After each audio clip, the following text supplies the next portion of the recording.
प्रस्तुत करते हैं कर्मा रिकॉर्डिंग स्टूडियो श्रीनगर भकमा। संतरा ले ले संतरा, संतरा ले ले संतरा।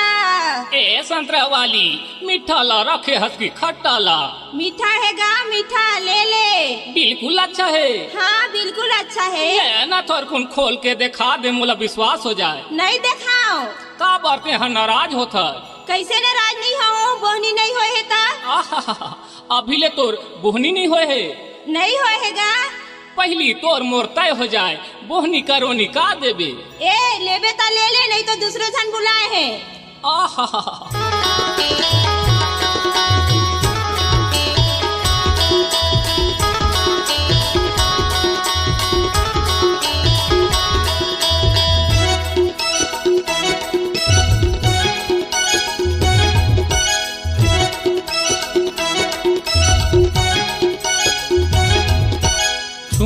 छुवंद छुवंदे नवो एदे छुवंदे नवो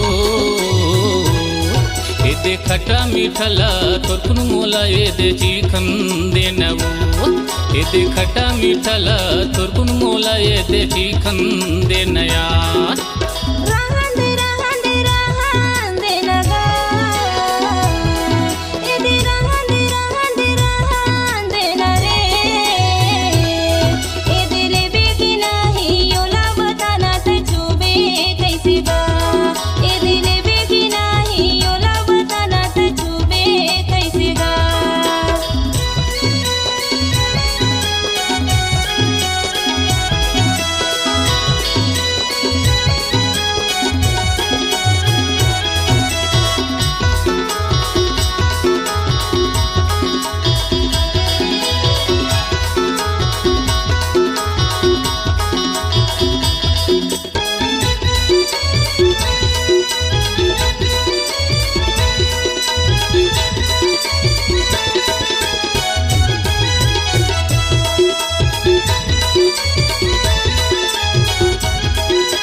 ते हर बताना वो खोल के मोला दिखाना वो छुए में कैसे कैसे लगते वो भावला ते हर बताना वो खोल के मोला दिखाना वो छुए में कैसे कैसे लगते वो बोली बचन लायो करो रसला बोली बचन लायो करो रसला के दे थोर कुन मोला मिलावन दे एदे खट्टा मीठला तोरकुन मोला एदे चीखंदे नवो एदे खट्टा मीठला तोरकुन मोला एदे चीखंदे नवो।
छुवंदे नवो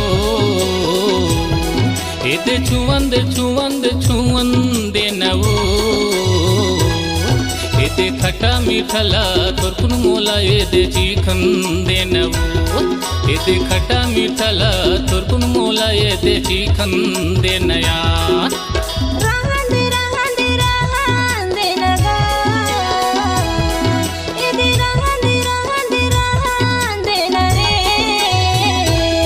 ए दिल बेगी नहीं योला बताना से